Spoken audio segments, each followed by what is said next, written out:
So in 2000, Chicago had something called the Ping Pong Festival, and we had never done any business in the public sector. So I had no relationships, and I wasn't really a relationship guy anyway. So we sponsored the Ping Pong Festival. I took about $100,000 and sponsored it. And then they asked me, a lady named Lois Weisberg asked me to be the chairman. So whenever there were tables out, there were just lines of people to play. So I started to get what I call this entrepreneurial itch. And a year later, I was talking to one of the interns that worked for the company. I said, I think I'm going to start a table tennis company. Because I looked out, and there was really two reasons. One is why everybody knows table tennis or ping pong, as it's commonly known. Nobody can name the name of a brand. So I said, I think there's opportunity for us. And the other thing is, I said, black people don't own anything in sports. We participate in sports, but we don't own anything. So those were kind of my motivations. And I said, we're going to be the number one company in the world in our space. So we started off, I started to kind of look back and look at other kind of call these niche sports and how they came about. So I looked at skateboarding. I looked at two things, skateboarding and martial arts. So in skateboarding, which what I would call it was a sport of the two kids. Kids who were too fat, too short, too skinny, too scared to play, the big football, basketball. There was no soccer at the time, but football, baseball, basketball, those kind of things. You had, so around the age of 12, the stud athletes start to separate themselves from the rest of the world. So now you've got all these people that are kind of left behind. So when I was young, I studied martial arts. So I was in wrestling first, then judo, then hapkido, and I really liked that. So when I was in junior high and I started doing this, Bruce Lee was the hero of the world. Everybody wanted to be Bruce Lee. It was just, Bruce Lee was like the Michael Jordan of that time. It was weird. I would wear Bruce Lee t-shirts and girls would grab my t-shirt. It was insane.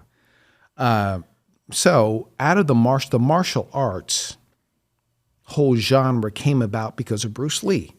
Because Bruce Lee was cool, he was strong, but he had good character. So he started the whole martial arts genre. Now, at the time, nobody knew anything about China.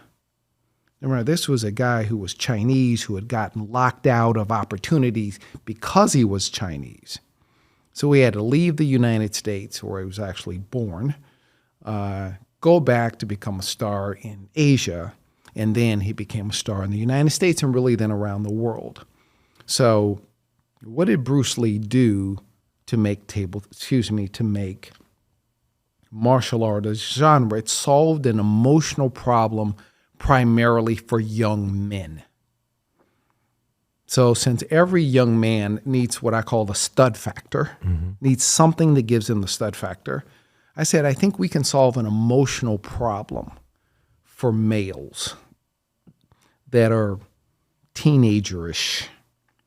So what I said is we are going to make, so when I thought about the brand of, so I came up with the name Killerspin because I wanted, killer is like a synonymous with cool, nothing violent, and spin obviously ties to table tennis. So I wanted a brand that was what I call sexy, edgy, but non-offensive. So I think in your brand is the reputation, it's the feeling that you put in the head of a customer. So I think brand is one of the most important things that you can have as a business. So what we wanted to do was to make table tennis beautiful. So the other thing is like in skateboarding really took off because of ESPN and MTV. They all kind of came up at the same time. So I said, we're going to be the leader in content in the world, in table tennis content. So I said, I want to be the partner for ESPN and MTV. We never really got there with MTV, but I'd looked at what they had done. So in 2001, I took a trip to China. Somebody had introduced me to the head of their Olympic committee, and I had produced a video. So first time I went to China was in 2001. I went there because I wanted to see, that's their national sport, how people interacted with it, how it was presented. So I went there, and I said, this is just not beautiful. And in the United States, it was horrible. So around the world, I would travel around the world, see how table tennis was presented, and it was just terrible. So I said, we are also going to be an American brand. So take what's the, innovation and entertainment value that people would think about with American sports. And I was going to put that in there. So in 2001, I went to China, his name was Li Furong. I produced a video and said, I think table tennis can be something that it's not right now. It's a beautiful sport, but it deserves to be presented better. And I said, I want to have an event in Chicago to celebrate the 30-year anniversary of ping pong diplomacy. And would you bring your national team? So this is like asking Jerry Reinsdorf to bring the Bulls to my event when Michael Jordan was there. This was their national sport. These are the biggest heroes. And you're not a sales guy, right? Like you're not someone who you don't really do that. No, but I did learn something from my cousin, who's a really good salesperson, who said the role of a salesperson is to put a dream in the head of the customer and help them and convince them that they're the person to help them get there. So in business, I think you want to either solve an emotional or financial problem for somebody. The bigger the problem, the more they're willing to pay for it.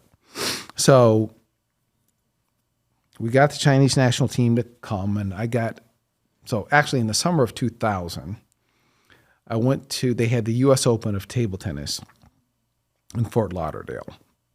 So I had done some research. I said who all the big stars were.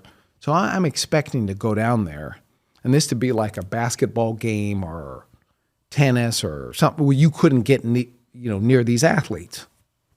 But I go there, and I'm like walking up to them.